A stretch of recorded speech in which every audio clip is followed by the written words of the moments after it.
వెంకటేశ్వర స్వామి మహత్యం అంటే ఇదే. తప్పు చేసినటువంటి వాడు ఎన్ని రోజుల తర్వాతనైనా తప్పించుకోలేడు అన్నటువంటి.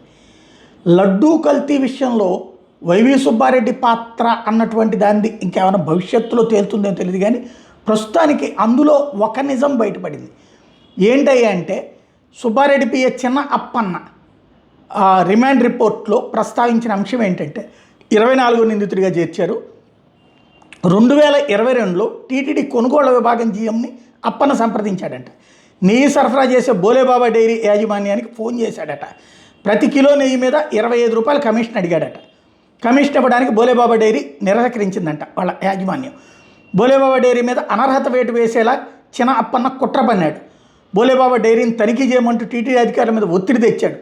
బోలేబాబా డైరీ మీద అనర్హత వేటు వేసేలా అజ్ఞాత వ్యక్తితో పిటిషన్లు పెట్టించాడు. చిన్నప్పన కుట్రలతో బోలేబాబా డైరీ నుంచి నెయ్యి సేకరణ ఆగిపోయినటువంటి పరిస్థితి. బోలేబాబా డైరీ స్థానంలో ప్రీమియర్ అగ్రి ఫుడ్స్ సంస్థ ప్రవేశించింది. బోలేబాబా కంటే కిలోకి 138 రూపాయలు ఎక్కువ కోట్ చేసింది ఈ ప్రీమియర్ సంస్థ. పోటీ లేకపోవడంతో కాంట్రాక్ట్ దక్కించుకుంది. ప్రీమియర్ అగ్రి ఫుడ్స్ వాళ్ళు చిన్నప్పనకి 50 లక్షల రూపాయల దాకా ముట్టినట్టు అతనికి డబ్బులు ఇచ్చారు. అప్పన్న బ్యాంక్ అకౌంట్స్లో ఆ లావాదేవీలు బయటపడ్డాయి. అక్రమాలు నిగ్గు తేల్చిన సిట్. లడ్డూ నెయ్యి కల్తీ కేసులో కుట్ర ఛేదన కోసం ఇప్పుడు అప్పన కస్టడీ కోరబోతోంది సిట్టు. అప్పన విచారణ ద్వారా మరికొందరు మంది విచారణ తేలుతుంది. ఇక్కడ పాయింట్ ఏంటంటే, మొన్నటిదాకా బోలేబాబా గురించి నెగిటివ్గా ప్రొజెక్ట్ చేసుకొచ్చారు. వాస్తవంగా బోలేబాబా దగ్గర నెయ్యి చాలా ఫెయిర్గా ఉంటుంది, చాలా క్వాలిటీగా ఉంటుంది అన్నటువంటిదే ప్రధానమైనటువంటి అంశం. అక్కడికి దేశంలోని వివిధ ప్రాంతాల వాళ్ళు కూడా, అక్కడ కూడా రకాలు ఉంటుంది నెయ్యి.